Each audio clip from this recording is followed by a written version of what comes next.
Сэндийн энх бод контрол комендатор нэвтрүүлэг лав гараг бүр 20 цаг 30 минут.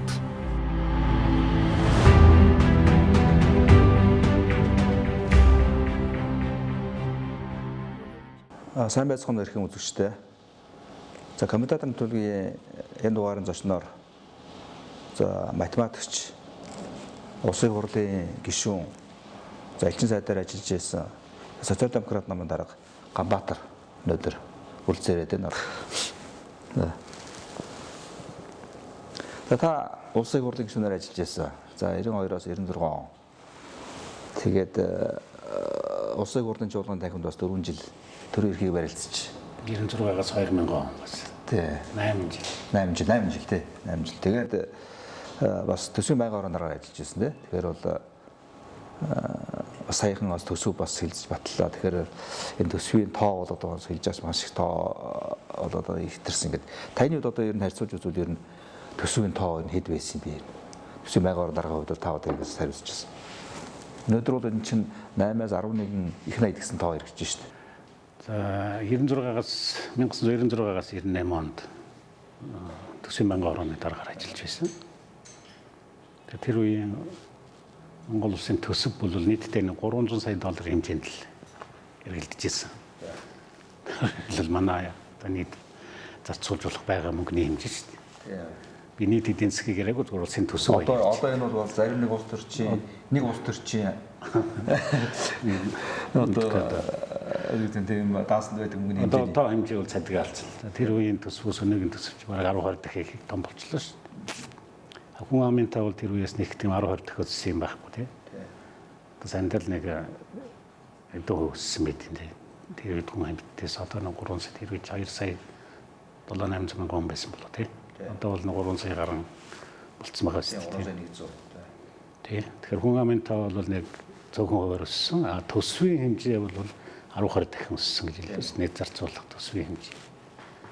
Тэгээ яг 300 саяын төсөв дотор багтаагаад засгийн газар ус хийх ёстой бүхэл ажлыг хийж амжуулж болж байсан. Зүгээр зөксөхгүй төсвийн байгууллагад ажилладаг ажилтнуудын цалин жилд 2 удаа нэмэгдүүлэх тийм бодлоготой байсан тийм ээ. 4 сард, 10 сард 15% нэмэгдүүлэх хэмжлэнгээр төлөвлөгөөтэйгээр цалингийн цааш нэмэгдүүлэх тийм бодлого барьж байсан. Одоо бол бас нэг аюу яриад ахшгүй л олон улсын нөгөө валютын сангийн шаардлагаар төсвийн нэмэх боломж өгөн тэр үед мөн л ялгаа байхгүй бид нар олон улсын валютын сангийн хөтөлбөрч амрагдчихсэн үе шүү дээ. Олон валютын сантай хэлцээ хийх. Өнөөдрийн бодвол бол бас нэлээд хүнд үйтэй байна. Зах зээл дөнгөжилсөн. Тийм дөнгөжилсөн. Тэгээ олон улсын валютын сантай тохиролцоод ажилтнуудын цалинг бол нэмэгдүүлэх тэр бодлогыг хүртэл хэрэгжүүлж болж л байлаа. Одоо бол тэрнээс асар том төсөвтэй болсон. Тэгээд өнөөдөр төсвийн ажилтнуудынхаа байгаа байдлыг харахаар зэрэг харамсмал санагдаж байгаа юм. Тийм. Энэ юу байдгүй аж үйлдвэрлэлийн процесс бараг зогссон байдаг, тийм ээ. Бүтээн байгуулалт бол одоо бас царцсан. Тэгээд ард иргэдийн амьдрал бол одоо энэ огт дээшлээгүй, тийм. Баялагийг бол одоо маш хэмжээр гаргаж байгаа хэрнээ бол одоо нийгмийн амьдрал сайжраагүй гэдэг ч юм уу, тийм. Энэ асуудлууд бол байна. Олон нийтийн мэдээллийн хэрэгслээр яригдж байгаа зүйлээс харахад бол үнэхээр ичмээр юм шиг тийм ээ. Өнөөгийн эрх барьж байгаа хүмүүсийн өмнөөс ичмээр тийм. Бас эрх улсын хурлд 8 жил судсан улсын хурлын өмнөөс бас ичмээр юм шиг үйлдэл үзүүлээд их болж шít. Яс зүй асуудал гарч байна, хуулийн асуудал гарч байна, эрх мэдлээ хэтрүүлсэн асуудал гарч байна. Бас төрчдийн эрх хүнд өнөөдөр шалан дээр унсан байна.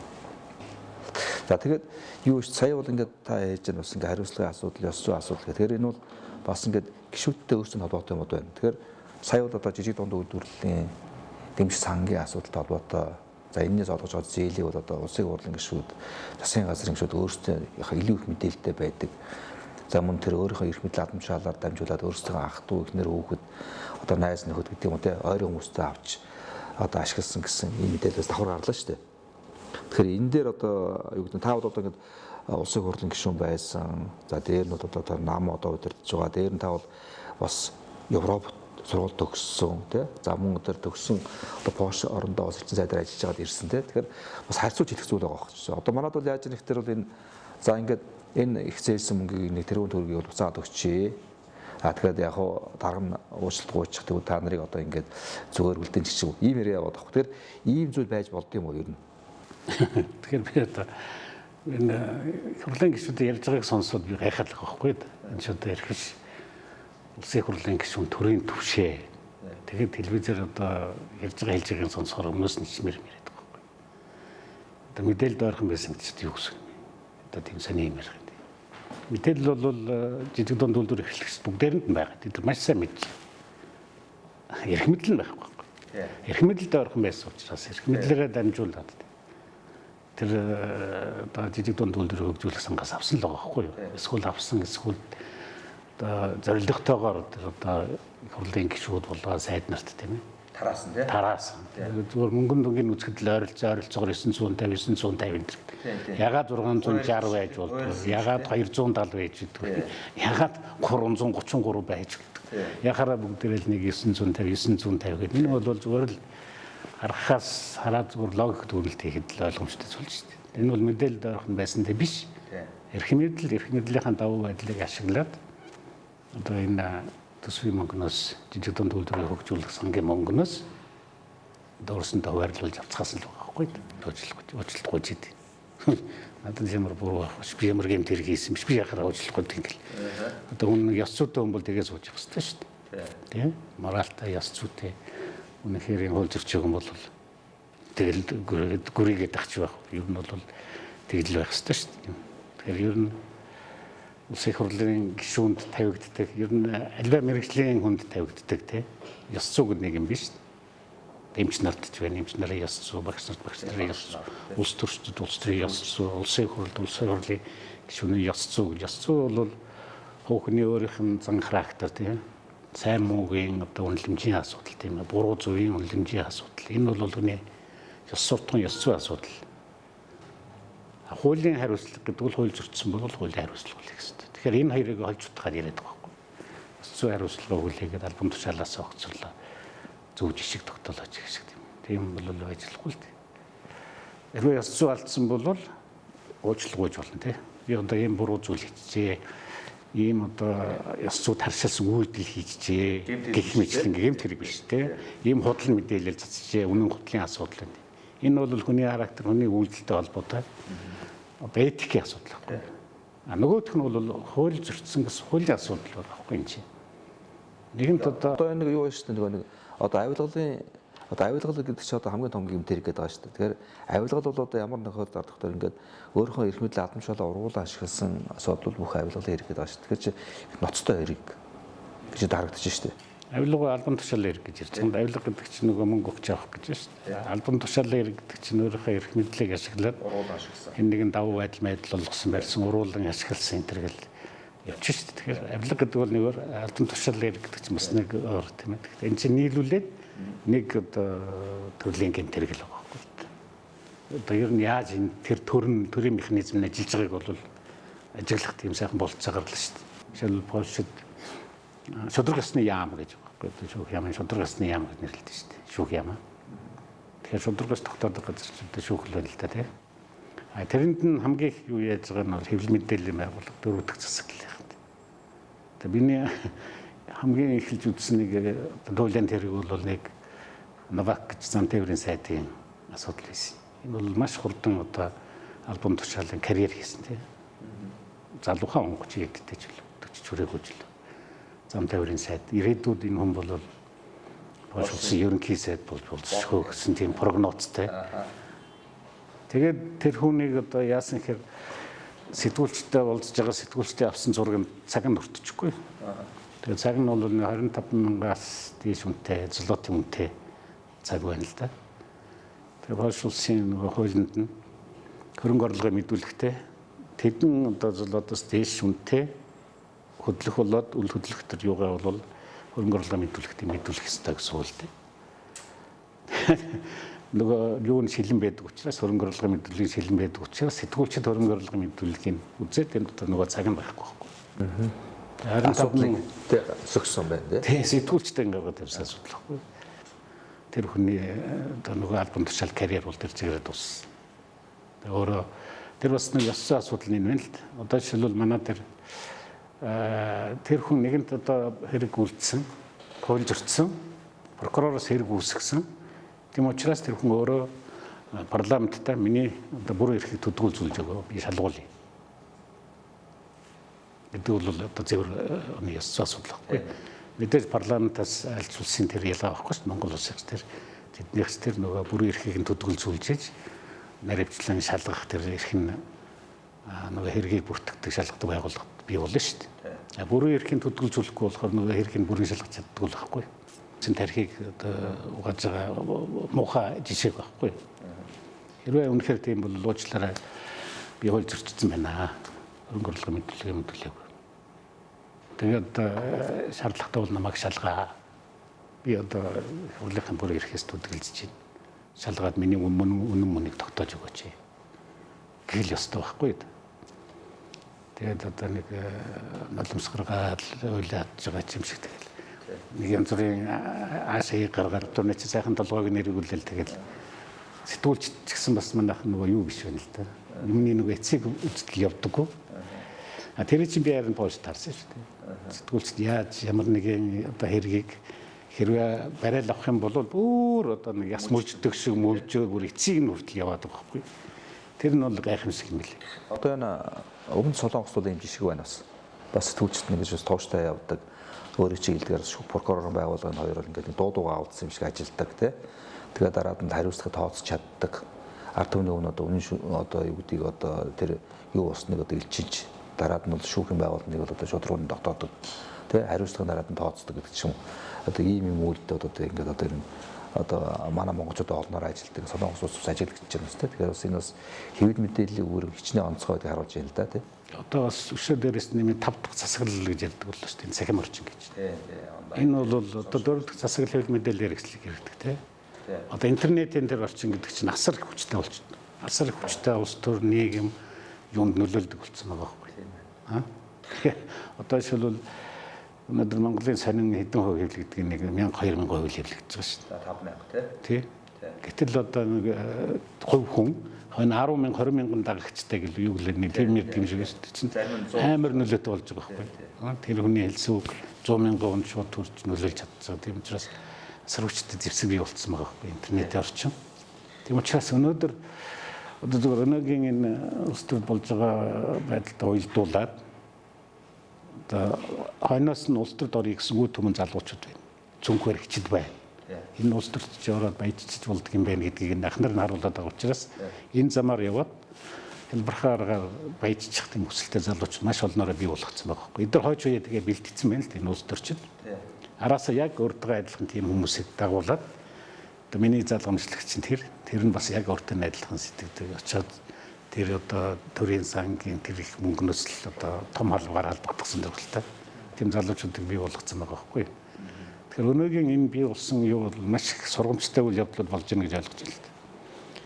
Хэрвээ та төрийн албанд бүр цаашлаад одоо төрийн улс төрийн том албан тушаал тийм ээ улсын хурлын гишүүн болгох гэдэг юм уу цаашаа сайд болох гэж бодож байгаа болвол тийм энэ шийдвэрээ гаргаад одоо сонгуульд өрсөлдөхөр болохдоо чи тэнд очихдоо өөрийн бизнес, ах トゥ хамаатны бизнес тийм ээ гэр бүлийн бизнес бүгдээрнгийн чи эрсдэлд оруулж байгаа гэдгээр нэгдүгээрт ойлгох хэрэгтэй. Хоёрдугаар чи тэнд бол очиж бизнес хийж болохгүй. Хэрвээ чи албан тушаал эрх мэдлээ ашиглаад ямар нэгэн байдлаар одоо хөрөнгө мөнгө харивжуулах үйл хийх юм бол чамайг хуулийн хариуцлага үлээгээд ингээд яцдаг юм а гэдгийг харуулах юм сайхан үе ирчихэж байгаа хгүй томчтой үе. Өнөөдөр нөгөө хөрөнгө мөнгөтэй өнөө шуналдаа тийшээ яваад ахыг таслан зогсоох юм бас нэг сайхан юу харагдаад байгаа шиг байна л да. Тийм ээ. Яг нэг талаас муу явуулж нөгөө талаас бас сайн үр дагавар гарах магадaltaй. Дагавар нь бол бас их сайн гарах магадaltaй. Одоо хэрвээ энэ нь зөв юутайгаар төгсөх юм бол тийм ээ. Зөв үр дагавартай төгсөх юм бол хэрэг үсгэлээ, тэрний шалгатлаа, нотлогдлоо, хэрэгээ хүлээлээ гэдэг ийм одоо жишг Монгол тогтох юм бол энэ бол цаашдаа дараа чинь одоо шунхаа сэтгэлээр улс төрлөө зүтгэж байгаа хүмүүст бол том цогт болох тий бас нэг хэсэг нь хаалт болох юм байна, нөгөөс нь дохио болох юм байна тий. Үлдсэн сургамж. Ингээд явах юм бол биста баларх юм байна. Одоо болич юм тэгсэн дор чаддаг юм хийгээд амьдралаа залгуулъя гэж бодох хэрэгтэй л байхгүй тэр. Одоо хойч үе бэлдээд байгаа хойч үе. Энэ дээр л одоо харин яг юу их хэрэгтэй л. Үр дагавар нэг сайн гармаар байна. Тийм бас. Хүний мөг үзэх гэж байгаа юм биш. Хэрэг хийсэн. Энэ нь бол гэмт хэрэг мөн? Тий. За одоо жижиг дунд үйлдвэргээр энэний хажуугаар одоо за та бол Монгол улс төрийг ажиллаж байгаа. Тэгэхээр одоо бол ингэж л шүү дээ. За өнгөрсөн жил яг жилийн өмнө гэтэл одоо энэ 65 бүлэг гэдэг нэрлэгдэх бүлэг бол одоо өөрийнхөө засгийн газрыг гэж маань тий засгийн газраа болоод Эрдэнэтийн ирэх цаадаа тавиад ажиллаж ирсэн. Тэгээ сонгуулиар бол одоо юу гэдгийг ер нь улс төрийн доктортой байдлыг ханганаа эдийн засгийн байдлыг сайжруулна гэсэн том амлалтаа гарч ирсэн шүү дээ. Гэхдээ бол энээсээ бол одоо юу гэдгийг хөрлгүүгээр нэг одоо сонгуулийн жил гарны дараа бол одоо жил гарны өмнө гэхэд одоо засгийн газар татан унагсан шүү дээ өөрөөсөө. Энэ нам. За тэгээд бол өөрөөсөө засгийн газар гарч ирсэн. Өнөөдөр ихэд одоо ингээд сүүлийн үеийн одоо мэдээ гэх чинь за хаян харваа гişүн бас энэ засгийн газар огцуулах гар ус суулуулад одоо 29 гişүн гар ус зурцаад энэ тоо нэмэгдэж байгаа гэж байгаа. За тэгээд яаралтаар одоо энэ засгийн газар огцруулнаа гэж явж байгаа.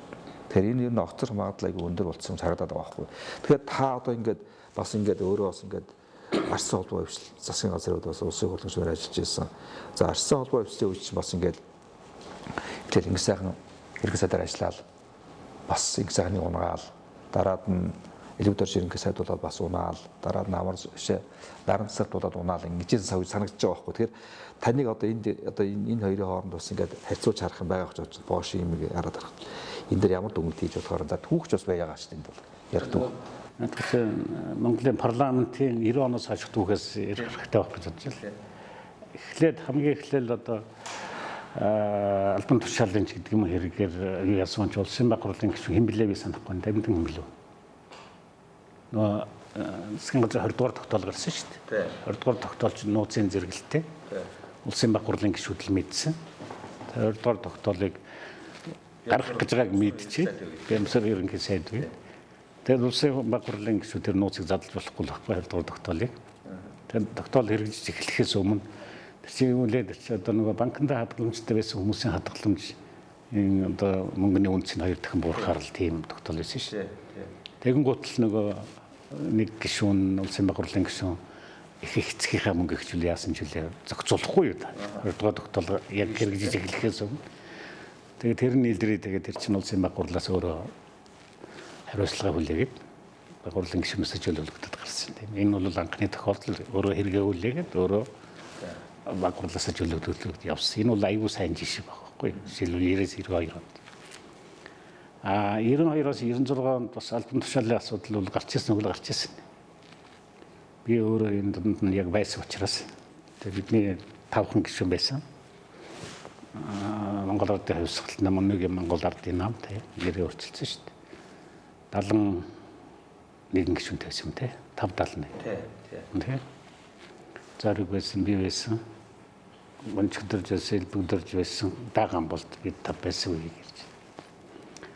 Улсын хурлын дарга багт ерөнхий сайд жасраа улсын хурлын дэд гомбжов гэмтлэнгийн төрийн өндөр албан тушаалтнууд өөрсөнд нь холбогдох гэмтэргийн шинжтэй материалуудыг тагнуулын газарт байсан материалуудыг устгуулж ийнэ гэсэн мэдээ тухайд гарахгүй. Ил төвчөөс энэ дээр гарсан тийм ээ. Багт дуулжин бунтай холбоотой асуудлууд гээл жасраад холбоотой асуудлыг хэвлэл мэдээлэлээр шүүгэж эхлэхгүй. Одоо манай 4 дахь засаглал хүргээг үүсгэж ирсэн. Тэгээд одоо нэгэн даяар ийм асуудал үүсээд ирсэн. Улсын хурлаас ажил хийсэг байгууллага тагнуулын төв газарт ажиллуулсан. Үнэхээр одоо тэр холбогдох орж ажилласан. Тэгээд цөөнхөөс 2 хүн оруулсан. Нэг нь би нөгөөх нь элбэгдэрж. Олонхыг тэргүүлээд одоо энэ лүндэ жансан гэж юм байна шүү дээ. Энд чинь бол дандаа нэг юу ажлын хэсэг толгойж юмыг замхруулахтай бол гарчсан юм л дээ. Одоо өнцөө өдөр ажиллаж. Альваа одоо өнцөө бүр заваа юм болгож чадах юм байхгүй. Юмыг замхруулаад худлаа хуурах. Тэрэнд айгүй гарчсан юм л дээ. Бага юм байхгүй болгоол нэг юм. Ер нь тийм нэг сайхан залжин хүн шүү дээ. Тэр үеэс л юм болсон юм тийм залжин гэдэг. Тэр ажлын хэсэгт нөгөө талаас 6-7 хүн орсон. Тэргүүлэгч нь энэ лүндэ жанцсан. Тэгэл зинэ минэгээл нөгөө дайчин юмнууд аваад хаа. Тэгээд тайлхтай бишээ тагнуулын ерөнхий газарт холбогдох материалууд их гаргаал өгсөн. Тэр гаргаж өгсөн юм чинь. Тэгэхээр байна уугүй юу устгасан юм уу? Холбогдсон материал зөндөө байсан. Гүйцэтгэх ажиллагааны шугамар авсан, элдв шугамар авсан. Тагнуулын байгуулагч бас өөрийн арга хэрэгсэлтэй биш шүү дээ. Зөндөө олон материал байсан юм. Тэгээд нэг юм тэргүй мөн үү юу тэр гэдэг дараа нь тэрний ил гаргаад прокурор шилжээ шүүхөөр ороод тогтоох талаас асуудал шүү дээ. Тэгээд гарч ирсэн ажлын хэсгийн даргалуундаа жамц юуч байхгүй байна. Ховжийн шинжтэй зөвх юм бай. Гэл өнгөрөөч шинжтэй. Сайруулаад. Тий. Цөөнхийг төлөөсөн элбэгдэл бит хоёр нөгөө 3 тагаа зөвлөлдөд тусдаа юм дүгнэлт гаргана. Тэгэхээр тийм материалууд байна. Тийм учраас энэ асуудлыг хэлцэх ёстой. Одоо хэрэг үүсгэл хэрэг үүсгэх ёстой. Гэдэг асуудлыг улсын хурлд оруулсан. Тэгэл улсын хурлаас өстө нам дараал өнгөрөөсөн даа. Олон хойс уучаасаа. Тийм 71 үл байсан юм чинь. Тэгэхээр тийм их юмнууд бол тэгээд бол гарч ирсэн. 96-аас 2000 онд бас гарсаа. Хэдэн асуудал байсан гэж би бодсон. Би бас 96 оны бас нэг асуудлыг бас ярихгүй болохгүй л. Бас л энэ албан тушаалтай холбоотой энэ үндсэн хууль улсын хурлын гишүүний эрхтэй холбоотой асуудал. Хууль болоод энэ үндсэн хууль болоод энэ улсын хурлын хуулимд бол улсын хурлын гишүүн үндсэн одоо гишүүнийх ажлаас өөр гадуур өөр ямар нэгэн ажил албан тушаал эрхэлж болохгүй гэсэн тийм хязгаарлалт байдаг байхгүй. Тэгсэн хэм билээд би одоо Төрмандах хөлөөний гишүүн байсан. Төрмандах. Манай он өөрөө бас хувийн компанитай гурилын талхмал хийдэг компанитай ажилладаг. Их хурлын гишүүнийхээ ажлыг хийчихэл компанийнхаа захирлыг хийчихэл давхрыг бас л сэтгүүлчдийн гарган тавьсан асуудал шүү дээ. Ингээд энэ чуулж өрчиж байгаа энэ нэтрийг. Тэгсэн чинь нөгөө хит олонх чинь зоригийн асуудлыг гаргах тавилаа. Зориг чинь шатрын холбооны ерөнхийлөгч ажил хийгээд байна. Бас давхар ажил хийгээд байна. Шатрын холбоо гэдэг чинь олон нийтийн ашигын төлөө бус нийтэд үйлчлдэг нийгэмд үйлчлдэг төрлийн бус байгууллага шүү дээ. Тэгээд их хурлын гишүүд энэ өнөөдөр бол бүгдээрээ ямар нэгэн төрлийн бус байгууллагын ерөнхийлөгчийн тэргээ сонгуульч юмнууд эрхэлдэг л байх л та. Одоо ч тийм байна. Тийм төрлийн бус байгууллага ашигын төлөө бус компани биш шүү дээ. Тэр бол тухайн ашигын төлөөс байгууллагын нэр төрийн асуудал. Зоригуул шатрын холбооны ерөнхийлөгч байсан уу байсан. Манай анх одоо улсын мастертай боснууд тэр үед болсон тийм. Энэ бол зоригийн гавьяал гэж боддог. Тэгээд зоригийн асуудлыг зөксөн зориг би улсын хурлын дараа дөрвөлөө гэж. Миний одоо бүрэн эрхийг төгөлзүүлж. Энэ шаардлага болж байгаа шүү дээ. Яг ийм энэ бол цэвэр асуудал биш үү? Тийм. Дараа нь 90-96 онд яг нөгөө юуны казиногийн хэрэг мэрэгэл 3 гишүүний асуудал гарч ирсэн шүү дээ. 3-4 Батчулуун, Инхбаатар хингээд 3-4 гишүүний асуудлыг тавьсан. Эрхийн төдгөлжүүлсэн. Тэгэл хуулийн байгууллагаар шалгалтал ингээл явцсан шүү дээ. Тэгэхээр одоо нэгэнт одоо жишээлбэл прокуророос хэрэг үүсгээд бүр ялдагдчихад тахт ингээд хамгаалаад аваад гарч үлдчихэж байгаа. Ялангуяа тэр их хурлын дэд хороо гэж байдаг нь л нэг халдшгүй байдлын дэд хороо гэдэг чинь одоо хамгийн олон жил парламентд суусан хүмүүс нь хамгаалаад аваад үлдэж байгааг харахаар хүмүүс нийцмээр л байгаа байхгүй. Энэ бол цэвэр одоо шудраг ёсны нэг талаасаа нөгөө талаасаа тухайн гишүүний өөрийнх нь ёс зүйн асуудал байна. Тэгээд одоо яг одоо нэг нөхцөл байдал нэг юм л байна. Элбэг ерөнхийлөгчсөн бас тухайн үед улсын хурлын тийм. бас өөрөө яа тэр чинь нөгөө юутай холбоотой байхгүй юу? Нөгөө тагнуулын байгууллагт бит хоёр ажилласан гэж би хэлсэн шүү дээ. Тий. Тэгээд дараа нэг цуглаан дээр элбэгдэрж нэг үг хэлсэн чинь тэн дотор одоо нөгөө тагнуулын байгууллага дээр бидний танилцсан материалууд чинь дандаа нөгөө онц маш нууц гэсэн тийм юутай материалуудтай хамаард танилцчихсэн. Тэгсэн чинь нууц задруулсан хэрэгээр нөгөө элбэгдэрж чинь боо юм болохгүй шогам. Элбэгдэрж өргөлөг л гараад. Хэрвээ тэгж байгаа бол би өргөлөг ёо. Гэтэл шууд бидний нүдэн дээр өргөлөө бичээд намайг улсын хурлаас чөлөөлж өгнө. Би өөрөө шалгуулъя. Үнэн мөнөө тогтоолгоё. Тэгээд шүүхээр ороод цагаатад гарсан шүү дээ. Би самжаалаа бол одоо ингээд ганцаараа гартлаа эргэжтэй олоолаа орж ирнэ. Тийм яг тийм хичээлээд гарч ирсэн тий. Тэгээ олоолаа орж ирсэн. Тийм би одоо гарлаа. Та нар одоо олуулаараа олонгоороо дийлж одоо энэ намайг инглээ. Гэхдээ би дараа эргэж ирнэ. Гэхдээ би олуулаа болж ирнэ гэж гарсан шүү. Тийм би олоолаа орсон тий. Тэгээ 50-д олсон. Тийм. 50-д олж ирээл тэгээ засгаа унгаж ирсэндээ. Би одоо мэдчихэж тийм сайхны засгийн газар унсан, элбэг засгийн газар унсан, нарийн цэцэрлэгтийн засгийн газар унсан. Энэ бол дандаа улс төрийн асуудал байсан. Улс төрийн шийдэл, улс төрийн асуудал, улс төрийн хариуцлагын асуудал тэр хооронд ерөнхий сайд болсон. Ингээд энэ зөрчлийг чинь нэг сайхан төрөлд сонгуулийн штаб удирдахжсэн шүү дээ. Сонгуулийн штаб удирдахжсэн. Орсон тийм. Арс олон улсын одоо сонгуулийн одоо ерөнхий менежерүүдтэй юм ятаа байсан. Тийм. Тэгээд чи яадаг вэ? Элбэгдэр ирж амжаагүй байхад ерөнхий сайдын асуудал хэлцэгтэй шийдвэрлэгдсэн байдаг л яадаг. Тэгэхээр энэ бол улс төрийн асуудал байсан. Дараа нь элбэгдэрчийн засгийн газар огцруулагч бас л улс төрийн асуудал байсан. Элбэгдэрчийн засгийн газрын нэг онцлог нь бол дан улсын хурлын гишүүдээс бүрдсэн засгийн газар байгуулж байна. 10 гишүүн бүгдээрээ улсын хурлын гишүүн маш хүчтэй, бяртай, тэрэндээ их бярддаг, эрддэг тийм засгийн газар байсан. Их бярдах юм бол парламент нь сунгацдаг юм а гэдгийг харуулсан. Тэр чинь 96 оноос 2000 оны бидний эрх барьж явах үеийг сургамж байна шүү дээ. Тэгээд 96-аас 2000 оны хооронд бас том хэрэг гарсан бас зоргийн алга тий. Энд одоо нөгөө олон засгийн газар унасантай холбоотой шүү дээ. Эхлээд сайхны засгийн газар унсан, дараа нь элбэгдэрчийн засгийн газар унсан.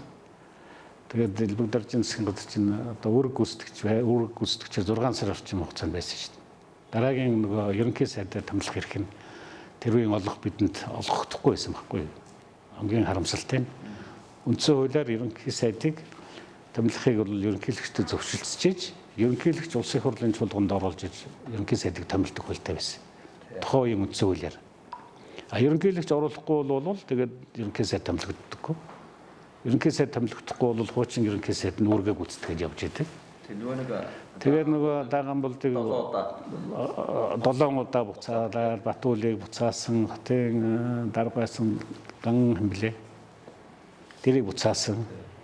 Ингээд нөгөө багундын үзмжээр дараагийн одоо ерөнхий сайд хэн байх вэ гэдэг томилогдохоор болцсон байгаа байхгүй юу? Гэтэл эрх хэрэгч хүч нь бид нар байдаг. Арсол ба эвсэл одоо сонгуульж ялсан эрх хэрэгч одоо нам хүчин мөртлөө өөрийнхөө хүнийг ерөнхий сайд томилуулж чадахгүй тийм гачин нөхцөл байдал үүссэн. Багунд л хамаараа, багундаас хамаараад идэг.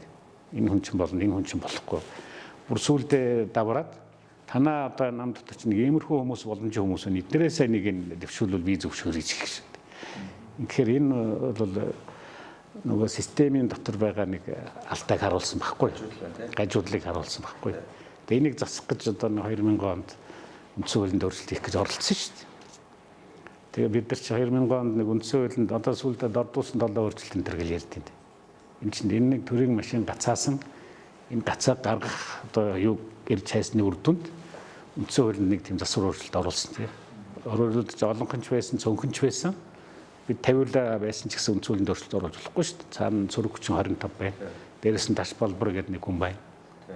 Тэгэхээр олонх цөнх хоёрын зөвшөлтийн дүнд үндсэн хуулинд өөрчлөлт оруулах тийм юу болсон байхгүй юу? Зөвшөлтсөлч гэдэг юм уу юу гэдэг юм те. Тэгээд үндсэн хуулинд нэг хэдэн өөрчлөлт оруулсан. Тэрэн дотор зөв ч юм би, буруу ч юм би. Ялангуяа тэр юуг бол өөрчилсөн шүү дээ. Одоо ерөнхийлөгч нь хориг тавиад ерөнхий сайдын томилуулахгүй, засгийн газрыг байгуулуулахгүй суугаад байдгийг бол зассан юм үгээр те. Олонх нь бол одоо засгийн газрыг байгуулах хэрэгтэй. Тийм учраас ерөнхийлөгч бол зөвшөлтсөд томилохгүй суугаад байж болохгүй үүрэгтэй болцсон байхгүй. Тэр тоногийн дотор парламентд одоо олонхын дэвшүүлсөнийг ерөнхий сайдад танилцуулах үүрэгтэй болгож өөрчилсөн тийм. Тэгээ үндсэн хуулийн өөрчлөлтийг 2000 онд хийсэн.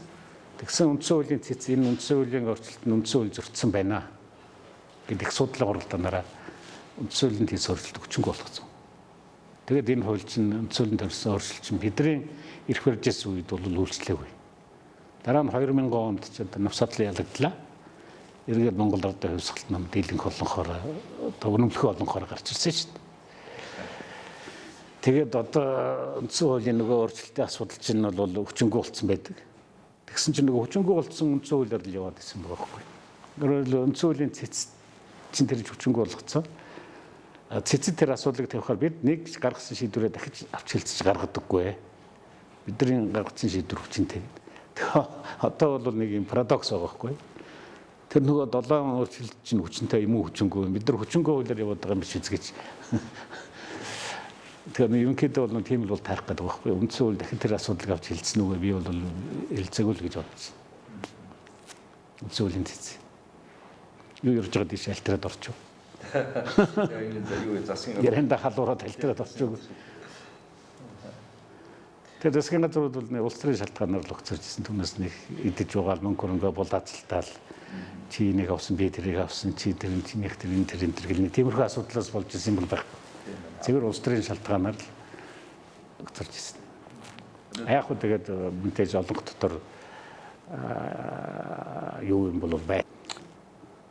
Агарал гэдэг юм санал зөвлөлтөө. Тэрэн дээр нь 25 хүнтэй цөөнх бол маш чадварлаг ажиллаж ирсэн. Үндэ жанцны юм дор чинхэн ч гэдэг. Цөөнхөөс бол болд байх хэрэгсэн. Болдыг оруулаагүй гэж ярьж ах шиг байлээ. Тэгээд тэр хамгийн олон сонгогдсон хүмүүс чинь тэр биднийг ирэх барьж явах үед нөгөө алдашгүй байдлыг нь одоо их хурлаас нь төдгөлзүүлэхийг санаачлаад батлуулаад төдгөлзүүлээд тэгээд хэрэг нь хүлээлгэж гэж хэлсэн. Өнөөдөр яг тийм нөхцөл байдал үүсгээд зэжэр хамгаалал зүүж байгаа байхгүй. Тэгэхээр одоо энэ ч бас л ёс зүй асуудал тийм. Тэгэхээр одоо тэр олон суусан гишүүд маань үнэхээр ёс зүйтэй байж чадж гэнэ үгүй юу гэдгийг бас энэс хэлмээр санагдаж байна. Тэгэхээр одоо улсын хуралд одоо юу гэдгийг энэ нэг одоо манай төрөөр барих байгууллагуудад ийм нам дамсан ийм бүлгэл одоо бас бий болж байгаа шүү дээ. Тэ? Та бас хэлжсэн тэр энэ бас ингээд зоргийн энэ хэргийн үеэр энэ бол илрэл болж ирсэн гэж тэ. 98 оноос зоргийн гарсны дараагаас тэд дараагаар эргээд сонгоц. Тэрний өмнө тэд дараагаар энэ баяр цагт гончигдорж дараагаар байсан шүү дээ. Тэгэл энэ үеэс л эхлээл нөгөө Монгол Давтай хувьсгалт нам манай намын тэр хоорондоо сэмхэн уулзалдаал юм хүм зохицуулаад ингээд сүүлдээ энэ зөвхөн улс төрийн асуудал биш тийм ээ. Юуны асуудал, бизнесийн асуудал ингээд зохицуулдаг тийм.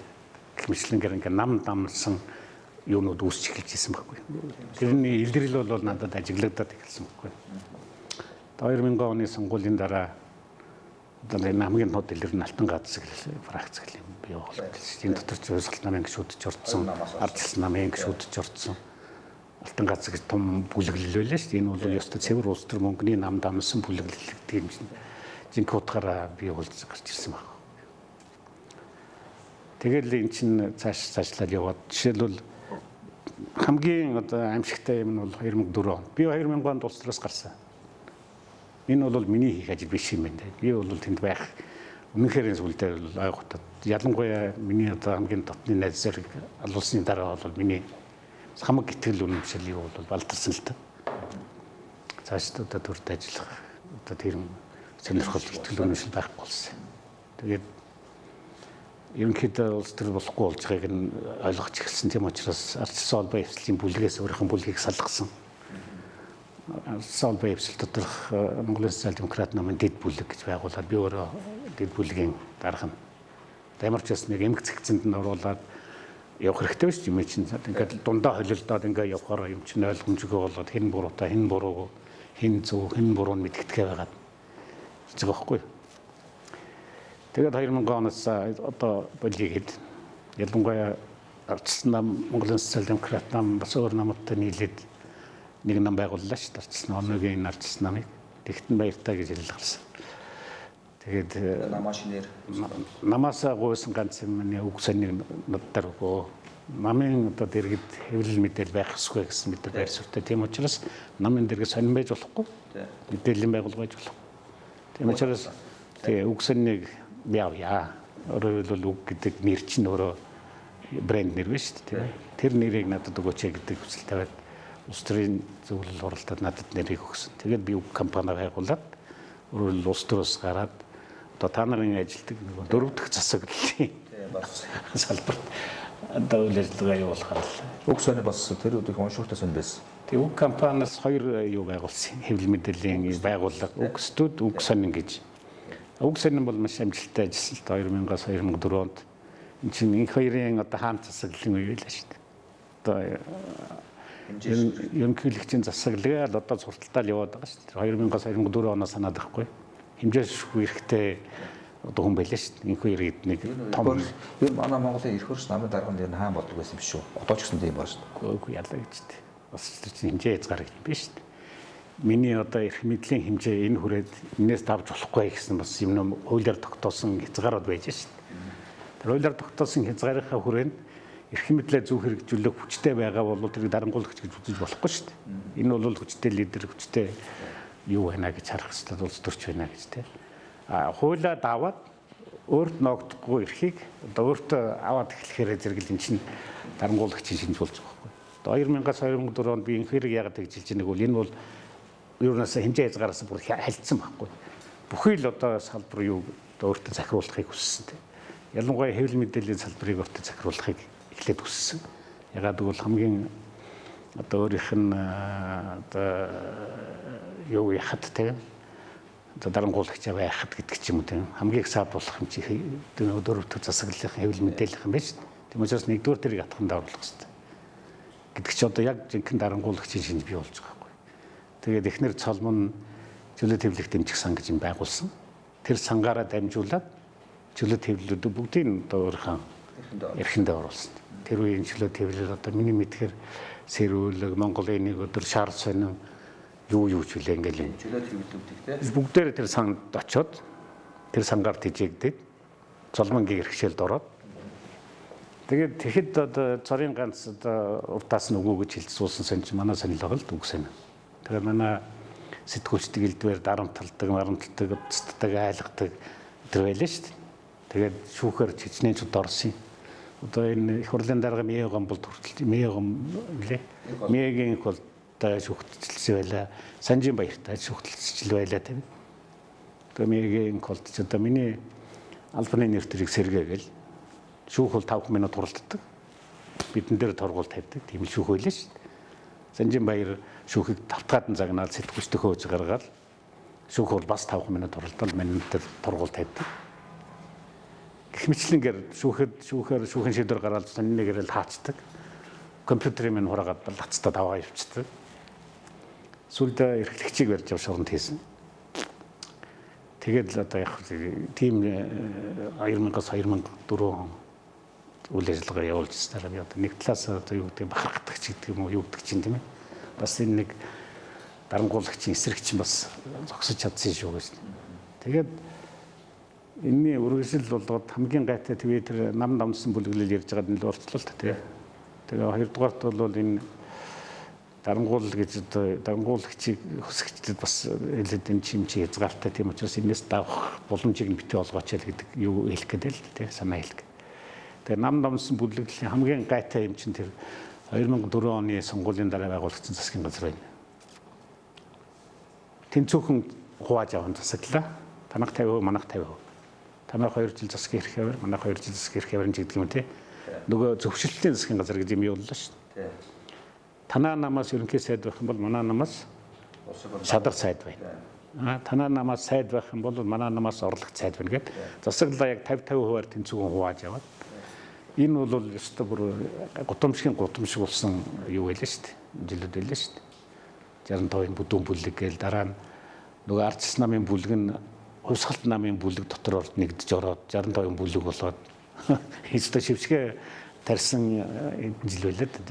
2004-өөс одоо маш том аимшигтай юм болсон тийм. Аимшигтай. Ерөөсөө нөгөө арчил марчилны дээр байхгүй болж байгаа. Тэгээд бид нар чинь зөвшөөрлийн засгийн газар бол шинэ фашизм мөн гэсэн тийм юуг дэвшүүлээ тийм. Манай одоо намын даргын хэзээ материал бэлдээд орчуулад Айн Рэндийн зөвшөөрлийн засгийн газар гэдэг бол ерөөсөө шинэ фашизм мөн гэсэн тэр. Тэгээд тэр үед форум гэдэг нэвтрүүлэг явуулдаг байлаа шүү дээ. Энэ код тэр форум дээр чинь тэрийг тавьсан чил цугладаал явуулсан юм тийм гэж юу яасан. Яг тэр нэвтрүүлэгт нь оролцож байхдаа би өнөөдөр нам дамсан улс төр мөнгөний бүлэглэл засгийн эрхэнд гацсан байна. Тэгсэн чил нэг ойрлолдол явцсан. Тийм юм юу яриад байгаа юм. Хожим бол зүгээр л жирийн хэдлэг л болсон шүү дээ. Тэр яг үүсэж явах үед нь ийм юм болоод байж шүү гэдгийг бол хэлж л байсан. Тэгээд ийм болоод нөгөө миний бидний байгуулсан нөгөө анхны нөгөө арчилсан нөгөө юу муу энэ чинь байхгүй болчих жоох байхгүй нөгөө олон ургуулч үзэл мүзэл цаачлаа хоёлаа сайхан тэрвэрлдэд авцсан нөгөө эрх баригч нэг нь эрх баригч нөгөөх нь сөрөгч байх хэвээр хоёр тамцын хоёлаа сайхан тэрвэрлдэж яваад гэрүүл болоод сайхан найрлаад засаглалаа уугаад ингээд ирэхэд нөгөө арчлын үндсэн юунууд байхгүй болчих жоох утгуучна. Тэгээд би нөхдүүдтэйгээ яриад ерөөсөө юу яа намайг сэргэн байгуул. Энэ бол ерөөс утгуучна алдлаа. Тэгээд 2005 онд Монголын социал-демократ намайг сэргэн байгуулсан. Уул нь бол улс төрөөс баяртайгаа гараад ирчихвэл явах хэрэгтэй байсан. Заавалгүй ирэхэд эргэж намайг байгуулах. Тэгээд тэрний дараахан нөгөө эвслэн задардгаараа задарсан. Яг л болохгүй юм чинь болохгүй л гэдэг байхгүй. Нэгэнт болохгүй юм бол тэгээд нэгэнт ямар нэгэн морал зарчмыг эвдсэн бол энэ нийцийн үр дагавартай юм төрнө шүү дээ. Одоо задрал мадрал одоо юу гэдгийг тэрэндээ хүрээл ёроолд өрөөл тэгэл задарсан. Тэгэхээр таавд улс төрөөс гараагүй байна да. Ер нь хэвлэл мэдээлэлээр орноо бол улс төрлөө байж байгаа гэсэн үг шүү дээ. Гэхдээ би тэгээд дараа нэг студийн захирлаар ажилласан шүү дээ. Тий. Нам бол энэ бол нам байгуулдаг гэдэг бол том эсэргүүцлийн илэрхийлэл байхгүй. Ялангуяа Монголын социал-демократ нам гэж анхныхаа намынхаа нэрийг авч байгуулна гэдэг бол тухайн үед бол маш хэцүү байсан. Энэ нэрийг өгөхгүй байхын тулд одоо арчилсан нам бол дөрмөндөө хүртэл хийсэн байсан шүү дээ. Нэгдсэн намуудын нэрийг ашиглахгүй. Монголын социал-демократ нам гэдэг нэрийг ашиглахгүй. Тэгэхээр шүүхтэр очиж энэ нэрийг авахын тулд бас л юм болно шүү дээ. Намыг сэргээн байгуулах. Тэгээд байгуулуулахгүй тулд бас зөндөө ажиллагаа явуулсан байна тий. Тэгээд Монголын социал-демократ намайг авах барих тухай асуудлаар чимдугаа бол их тусалсан. Одоо яд бол чимд агсан. Одоо жишээлбэл энэтэй холбогдуулаад нэг юм хэлэх хэрэгтэй байна. Өнөөдөр энэ хоёр мангас шиг нам байна шүү дээ. Хатуу гишүүнчлэлтэй хоёр нам байна шүү дээ. Хэдэн массын намлалт хэдэн 100 мянган гишүүнтэй ч гинөө те. Одоо нэг массын одоо нэг Ленин нам бол масс гэдэг тэр юутай нийцсэн тийм коммунист нам байгуулдаг хоёр нам байгаа байхгүй юу? Өсөөл олон 100 мянган гишүүнтэй. Тэгэл одоо гишүүнээ хөөдөг гэлгийн те. Жишээлбэл Энкот намд орчоод гишүүнээс гарыг бол намаас зөвшөөрөл авд юм байна л да. Гарахгүйгүй юу гэдэг. Тэгэхээр эн чинь нөгөө үндсэн хуулийн үндсэн зарчимдаа зөрчилдөд эхэлж байгаа. Хэрвээ Ганбаатар те би энэ намд байхыг хүсэхгүй нэг үл бичгээр өгөөд тэгэл дуусаа байхгүй. Уучлаарай танаа нам чинь миний санаа зорилготой нийцэхгүй. Би гарлаа гэд бичгээр өгөөд тэгэл дуусаа байхгүй. Намайг гişүнчлээ асуудал дуусаа. Одоо бол хатуу гişүнчлэлтэй, бүртгэлтэй. Тэгээ дөрмөн даваачаад намаас хөөдөг, гарахгүй байх боломжтой нэг хачин дөрмтэй энэ намууд байж шүү дээ. Энэ балиар тогтолцоо өнөөдөр бас задрах дээр тулах ёстой л байхгүй. Тэгэхээр одоо ингээд засгийн газрыг бас асуудал явагдаад байна шүү дээ. Ингээд одоо огцруулна нэ тэр. Тэгэхээр та бол одоо бас ингээд Польшийн жишээгээр яриа л да. Польшийн жишээгээр бол яг энэ нөхцөлд нь яад юм. Ийм дандаа гардаг байхгүй юу. Ер нь энэ 5 дахь засаглал 4 дахь засаглал хоёр чинь эрх баригчдыг зүгээр суулгадаггүй шүү дээ. Үргэлжлэл нөгөө болохгүй бүтэхгүй юм ингэж гаргаж ирж идэг те. Тэгээд тэрэн дээр нь сөрөг чинь хамтарч ажиллана. Тэгээд ирэхээр зэрэг л одоо нийгэм дотор янз бүрийн дуулаан тэргүүд гарах бол адилхан л та. Тэгээд дуулаан тэрэг нь засгийн газрын өөрийнх нь хөгжөөтэй холбогдоод эхэлнэ шүү. Засгийн газар дэмжиг нэг төрөх. Одоо яг өнөөдөр нөхцөл байдал тэгэхээр ийм нөхцөл байдал үүсгэхэд ерөнхий сайд нь жишээлбэл Польшд бол тэгж байгаа. Ерөнхий сайд нь даруйхан арга хэмжээ аваад юунда парламенттай юу гаргадаг.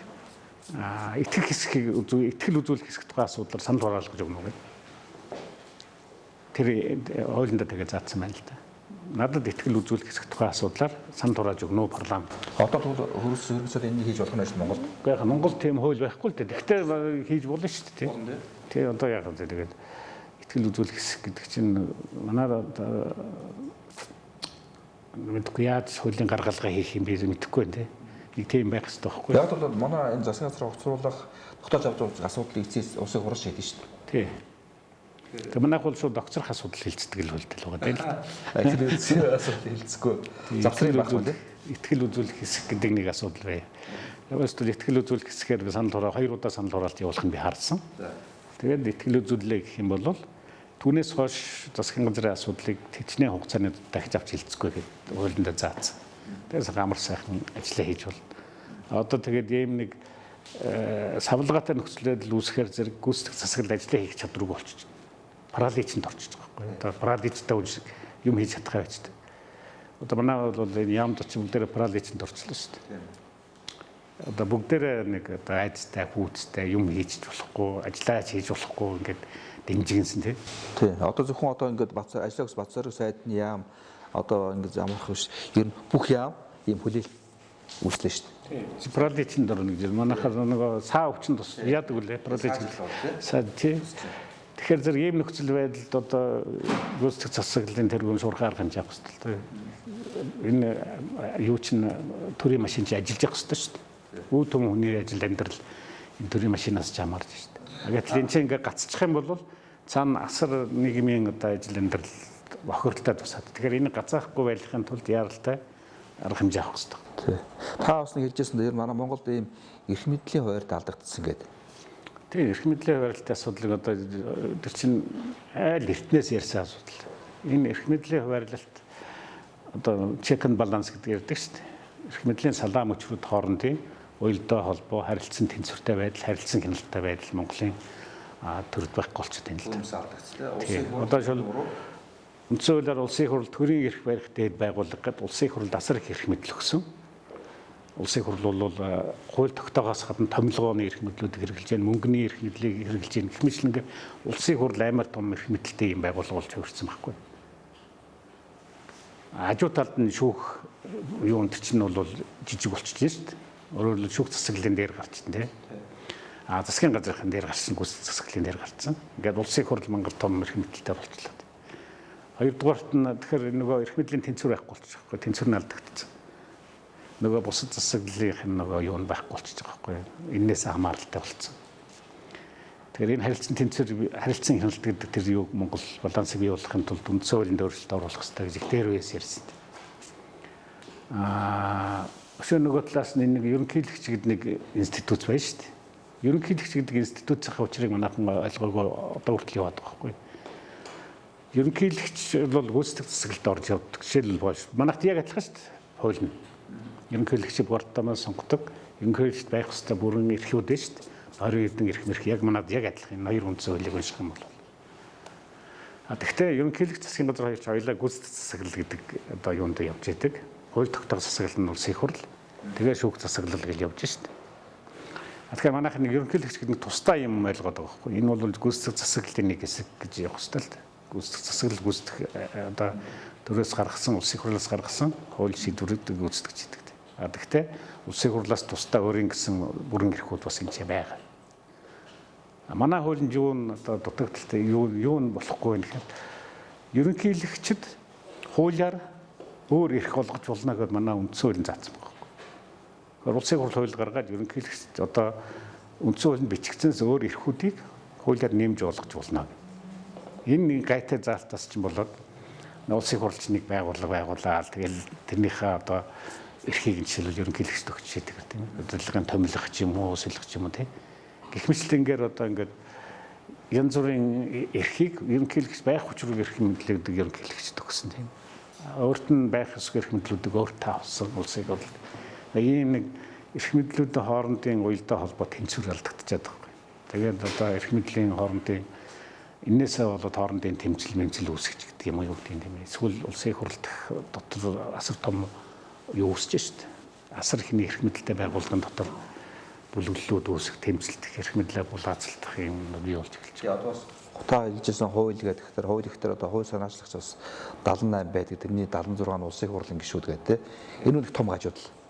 Манай ч одоо хууль санаачлах хэрэгтэй 78 субъект байна. Улсын хурлын 76 гишүүн засгийн газар ерөнхийлөгч гэдэг. Одоо ерөнхийлөгч хууль санаачлах эрхийг хасах хэрэгтэй энэ гэсэн яриад байлаа л. Тэнцэж засгийн газартай тэнцэж байгаа. Тийм, нэг гишүүн засгийн газартай тэнцэж байгаа байхгүй юу. Тийм учраас гишүүдийн санаач одоо гишүүдийн үндсэн ажил нь хууль санаачлах энэ төрөл манайхан хинэрэд байгаа байхгүй юу. Одоо улсын хурлын гишүүхээр та хэдэн хууль санаачилсан гэх тэрүүгээр ажлын дүгнэх гэдэг байгаа байхгүй юу. Гэтэл хувь гишүүн хууль санаачлна гэдэг ойлголт бол парламент төгс улсад баг байдаггүй зүйл байхгүй юу. Огт байхгүй. За хууль санаачлах үндсэн гол эрх нь бол засгийн газарт байдаг. Нийт одоо парламентаар хэлцэж байгаа хуулийн 90 гаруй хувь, бараг 99% засгийн газар санаачилж парламент нь хэлцэж бодлоо. Гэсэн манайхан ч нөгөө улсын хурлын гишүүд нь хууль санаачлаад авах гэдэг. Ганц хүн шүү дээ. Ганц туслагтай. Тэр хүн одоо хууль санаачлаад бүхэл бүтэн институт ажил бий болгож идэг тэр имийг гишүүн санаачилж чаал. Тэгээ гишүүнээр дамжуулж хууль санаачилдаг лоббичд бий болсон. Тэгээ тодорхой эрх ашигын үүднээс бий болсон хууль зөндөө бий болчихж байгаа юм. Дотооддоо зөрчилтэй тий. Хууль гэдэг чинь тэр хууль зүйн яамаа ментийн зан гэдэг бүх хуулиуд хоорондоо уялдаа холбоотой логик зөрчилгөөний тэр байх хэрэгтэй гэдэг. Тэн чинь засгийн газарт байгаа бүх институтсууд байна шүү дээ. Бүхэл бүтэн том институт бий болгодог юм. Нэг хов гишүүн адилхан эрх хэдлээд хууль санаачлаад тэр ихтэй л одоо төсөвтэй холбоотой хууль санаачлал явуулж байгаа байхгүй. Тэр гишүүний батлагдсан хууль улсын төсөвт нөлөөлөх үйл хууль санаачлал явуулж байгаа. Энэ бол хамгийн осолтой юм байна.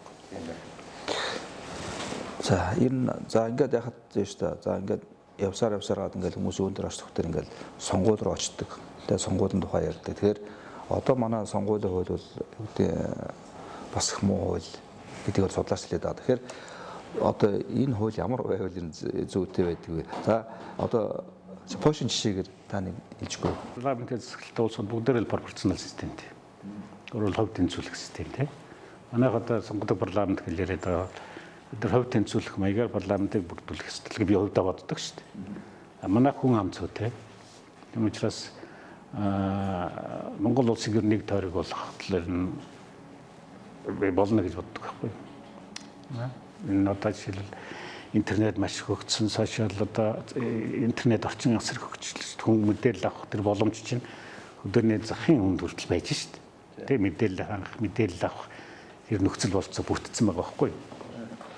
Тийм учраас зөвхөн Улаанбаатарт байгаанууд мэдээлэлтэй.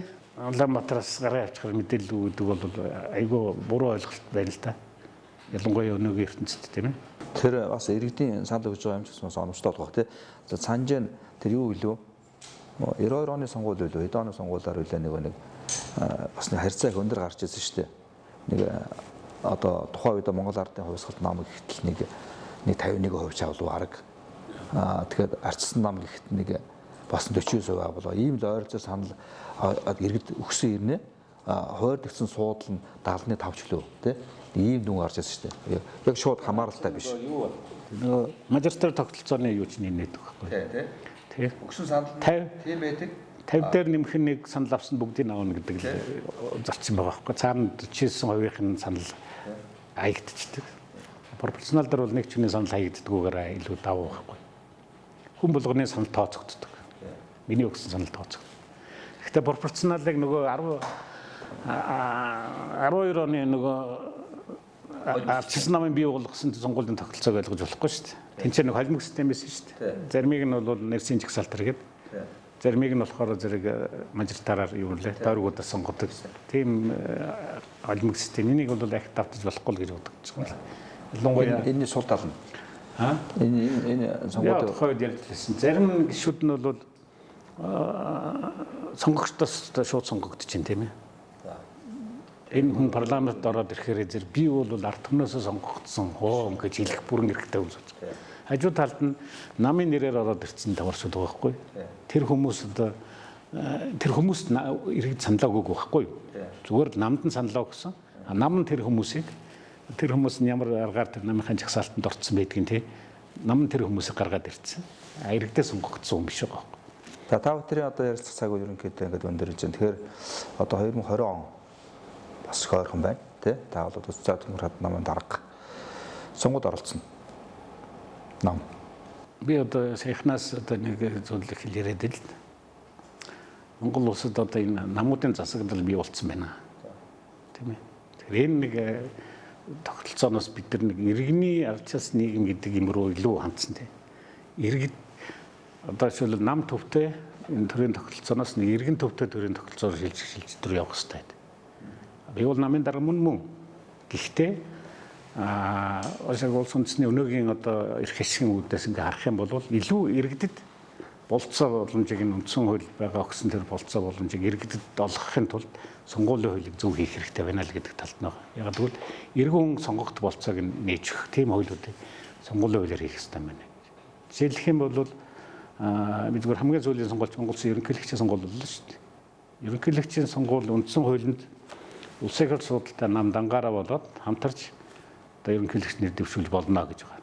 Иргэний тухай бол манай цөлийн цагааг байгаа байхгүй. эргүү хүн өөрийнхөө нэрийг ерөнхийлөгч дэвшүүлж байгаа болдоггүй. Тэгэхээр би ламжуу багш иргэн ламжуу гэж алдарсан үндсэн хуулийн цацныг. тий. Гүн чинь үндсэн хуулинд чинь тэгээ болохгүй заагаагүй шүү дээ гэж байгаа байхгүй. Тэгэхээр зэрэг болох боломж байгаа байхгүй. Тэгэхээр энэ тухайн асуудлыг бол үндсэн хуулийн систем явах хэрэгтэй гэж бодож л дээ. Жишээлбэл тий. Энд нэгэнд болохгүй заагаагүй учраас иргэн Ганбаатар би ерөнхийлөгч нэрээ дэвшүүлнэ гэдэг тийм асуудал үүсч болно шүү дээ. Тэгэхээр зэрэг сонгуулийн хуулинд хийхдээ суудлуу намууд дэвшүүлж болох нь шүү дээ. Улсын хурлд суудлуу намуудын хувьд бол өөр тусдаа асуудал. Би иргэний хувьд ярьж байна. Польшид бол угаасаа улс төрийн нам нэр дэвшүүлдэггүй. Ягаад бол ерөнхийлөгч гэдэг бол намаас хараад бус одоо нийт улс нийт ард түмний эмнэлэг хамгаалахаар манай нөгөө сайхан заалтууд яг тэнд бий. Нийт ард түмнээс сонгогддог ард түмний одоо хамгийн төлөөллийн том хүн байж шээ. Тийм учраас улс төрийн нам дэвшүүлэх хэрэг байхгүй. Ерөнхийлөгчд зөвхөн хувь хүн нэрээ дэвшүүлнэ. Нэрээ дэвшүүлээд өөрөө сонгуулийнхаа стабыг байгуулна. 100 мянган хүний гар усыг цуглуулах хэрэгтэй. Тэгээд тавигдах шаардлагууд бий л дээ. Тэдэн настай байх хэрэгтэй, эрүүл мэндийн хувьд тийм байх хэрэгтэй, иргэн харьяатай хувьд тийм байх хэрэгтэй нэтрийгээд байх шаардлагууд бий шүү дээ. Тэрүүдийг хангасан байх хэрэгтэй. Тэгээд хамгийн сүүлчийн Польшийн ерөнхийлөгчийн сонгуульд 21 хүн нэрээ дэвшүүлсэн. Энээс нөгөө шалгуурыг хангасан 11 хүн санал хураалтанд оролцсон. Тэгээд хоёр нь тунжуулдаад хоёр дээр нь сүлдэн санал хураагаад нэг нь ялсан юм байгаа байхгүй. Тэгэхээр ерөнхийлөгч бол бүх ард түмний төлөөлөл байх хэрэгтэй. Энийг бол намын харьяаны төлөөллийн хүн болгож болохгүй байхгүй. Тий. Энэ бас нэг алхам юм тий. Тэгэхээр ерөнхийлөгчийн сонгуулийн хуулийг хийхдээ бол иргэн хүн нэр дэвшиж болохоор хийх хэрэгтэй байхгүй. Иргэн хүн намтай адилхан 800 хүний гар усыг цуглуулад ч юм уу ягаад чинь тий. Одоо улсын хурл бие дан дэвшигтэй тэгдэг ш. Тэр шиг иргэн хүмүүний боломжийг зөөлөндөө бол заасан байгаа ш. Төрийн одоо сонгогддог одоо албан тушаалд иргэн бүр сонгох ба сонгогдох хэрэгтэй гэж заасан байгаа байхгүй гол зарчим. Тэрийг зарчмаа бол бусад нөгөө органик хуулиудаар тий сонгуулийн хуулиараа юуг нээж өгөх хэрэгтэй байхгүй. Хоёрдугаарт улсын хурл гэж тэгэхэд улс төрийн намууд нэр дэвшүүлж байна тий хүмүүсээ. Тэрнтэй адилхан иргэдийн байгууллага бас дэвшүүлж болох байхгүй. Тэрийг бас нээж өгөх хэрэгтэй үндсээ сонгуулийн хуулиар. Ганцхан иргэн одоо манай хэмблийн нэг дуучин чинь. Тий Жавхлан. Жавхлан ганцаараа 800 хүн намтай адилхан шаардлага хангаж байгаа шүү дээ. 800 хүн гар усыг цуглуулсан чинь намд тавьдаг шаардлага шүү дээ. Тэгж биш тий. Тэгээд мөрийн хөтөлбөртэй байна. Намд бас энэ шаардлага бай тийм. Тэгээд мөрийн хөтөлбөр хэрэггүй шүү дээ. Нэг хүнд бол мөрийн хөтөлбөр хэрэггүй. Үгүй харин сонгуульд орохын тулд мөрийн хөтөлбөр хэрэгтэй шүү. Сонгуулийн мөрийн хөтөлбөртэй байх хэрэгтэй байхгүй сонгуулийн хууль. Тэгэхээр нэг хүн мөртлөө намтай адилхан шаардлагуудыг хангацчих байхгүй. Тэгэхээр одоо энэ улс төрийн намууд чинь яг тэгээд дөрөнтэй мөрийн хөтөлбөртэй их хурлаа SMS ингээд өөр юмнууд байдаг байх л ганц жавхлан их хурл хийгээд авахгүй шүү дээ. Одоо Польшийн хуулиар бол ялгаа байхгүй тийм үндсэн хуулинд нь бий. Намууд нэр дэвшүүлнэ, иргэд нэр дэвшүүлнэ гэж заасан байгаа. Иргэн өөрөө нэрээ дэвшүүлж болно. Гэхдээ олонтойгоор хэлсэн байгаа юм л сонгогчд гэдэг. Тэгэхээр сонгогчдын бүлгээрээ бас сонгуул дэвших хэрэгтэй байгаа байхгүй. Тэгэхээр одоо өнөөгийн Польшийн парламентд хоёр том тийм сонгогчдын бүлэг байна. Нэг нь Кукизийн бүлэг гэх нөгөөх нь Петругийн бүлэг гэх 460 депутаттай их хурл 40 нэг нь 40 нөгөөх нь 50 орчим судалтай одоо төрийн шийдвэр гаргахад асар их үүрэг гүйцэтгэж хоёр бүлэг байгаа байхгүй. Нам бус бүлэг шүү дээ. Иргэний одоо нэгэсний тийм юу байгаа байхгүй. Энэ хоёроос төрийн бүх шийдвэр хамаарч байна. Ярхвэрэгч нам нь энэ хоёрын одоо зөвшөөрлгүйгээр тийм хачин янз бүрийн одоо өнөөгийн манай улсын хурлын гаргадаг хуулиуч юм хуулиуд гаргахгүй байхгүй. Иргэдийнхээ эсрэг чиглэсэн ч юм уу иргэдийнхээ эрхэнд талцсан ч гэдэг юм уу одоо тэр зөрчлийн хууль шиг бол гаргахгүй байх байсан. Өнөөгийн төсвийн хуулийг бол батлахгүй байсан гэх мэтлэн гэр. Тэгээ бас нэг айц төрүүлж байгаа юм эдгээр одоо үндсэн хууль батлна гэдэг байгаа. Сонгуулийн хууль батлна гэдэг байгаа. Намуудын тухай хууль батлна гэдэг байгаа. Энэ гэмт хэрэгтнүүдээр дүүрсэн парламент ийм хуулиудыг баталж болохгүй байхгүй. Энэ хуулинд гар дөрүүлэхгүй байх хэрэгтэй. Би бол одоо ийм хүмүүсээр үндсэн хуулинд өөрчлөлт оруулныг бол би яавч зөвшөөрөхгүй. Иргэд муу ялгаа авахгүй тийм л байх хэрэгтэй. Энэ дотор нь одоо юу суудсан? Хулгай хийх, худлаа ярих, гэмт хэрэг үлдэх, лөөр хийх ийм юм шингэсэн хүмүүсээр яаж одоо нийгмийн одоо гол үндсэн баримт бичиг үндсэн хуулийг батлуулж болох юм бэ гэдэг асуудлыг тавьж байна. Дада ялангуяа сонгуулийн хуулийг бүр хэрэгжүүлж болохгүй. Яг бол энэ сонгуулийн хуулийг өөрсөндөө зориулж л юм. Тэгэхээр одоо яаж яах ёстой юм бэ гэхгүй нэ. Одоо энэ байгаа сонгуулийн хуулиараа дараагийн сонгуулийг хийх хэрэгтэй л дээ. Мажоритараараа. Энэ сонгуулийн хуулийг эдгээрт өөрчлөх юм бол яг өөрсөндөө зориулж юм. Гэх мэтлэн гэдэг. Намуудын хуулийг хийх гэдэг байгаа. Би зорилгын зах цухаас нь тэдний ярианаас сонссон. Энэ 28 намтай уулзлаа замбаргаал эдрийг зэгцэл найнслана. За гол санаа нь тэр л үг байхгүй. Тэгээд тэр Улсын хур судал авч чадахгүй бол ер нь намайг жагсаалтаас хаснаач гэх шиг тий. Тэгэхээр би бас Польшийн намуудын тухай улс төрийн намуудын тухай хуулийг мэднэ. Юусаа иргэний авчилсан нийгэм гэдэг чинь иргэдийн эвлэлд нэгдэхийг бүх талаар хөхүүлэн дэмжсэн тийм нийгэм байдаг тий. Тэр нам байна уу, төрийн бус байгууллага байна уу, ер нь эвлэлд нэгдэхийн бүх талаар хөхүүлэн дэмжсэн. Тэгэхээр улс төрийн намчны ялгаа авахгүй төрийн бус байгууллага. Гэхдээ төрийн эрхийн төлөө явж байгаа гэдгээр бас арай өөр статустай тийм. Тэгээ улс төрийн нам дэвлэлд нэгдэх бас бүх талаар нь дэмжсэн байдаг хууль нь. Тэгээд парламентд суудалтай болоод төсвөөс санхүүжтэй их эренгуут тэрэн тавьж байгаа хяналт нь бол асар хүчтэй. Маш хатуу хяналттай тийм. Парламент суудалтай намууд. Парламент суудлага намууд бол пожалуйста зүгээр нэгэсэндээ юу л байгаа байхгүй, клуб л байгаа байхгүй. Эрхийн дэвлэлд нэгдсэн. Тэднэр татуурхаад ирэхгүй байхгүй. Тэд нарыг бол тийм байжлыг ямар улсын төсвөөс мөнгө идээд дуугаад байгаа биш. Тухайн хүмүүс өөрсдөө санхүүжүүлээ тийм. Тэгээд улс төрийн клуб шиг тийм. Үзэл бодлоо солилцоод ингэмээр байна, тэгмээр байна гэж яриа суужихыг бол аль болох дэмжих л ёстой. За эрхэм үзэгчдээ ингээд кандидатын төлөвийн энэ дугаараа ингээд хүрээд өндөрлж байна. Тэгэхээр өнөөдрийн кандидатын зочноор социал-демократ намын дарга Ганбаатар оролцлоо. Тэгээд таны өнөөдөр манайс төрөлцсөн ирж улс орны одоо яг өнөөгийн сэдвээр за мөн одоо бидний өөрчлөлт хийж болох сэдвээр бас бид нартай санд бодлоо хуваалцсанд талархлаа. Таны одоо цаашдын одоо үйл ажиллагаанд амжилт хүсье. Урьж ярилцсанд их талархаж байна. Одоо өөртөө чинь ярилцсанд би бас их ярилцлаа л да. Юмны юугаа мэддэг хүн гэж ярьдаг шүү дээ нэг. Тэгвэл предметээ мэддэг хүнтэй ярих чинь нэг яриа нэг өөр болдог шүү дээ. Тэгээд амны үл уусыг нэ гэдэг шиг л ярьлаа. Баярлалаа. Таны ажил амжилт хүсье.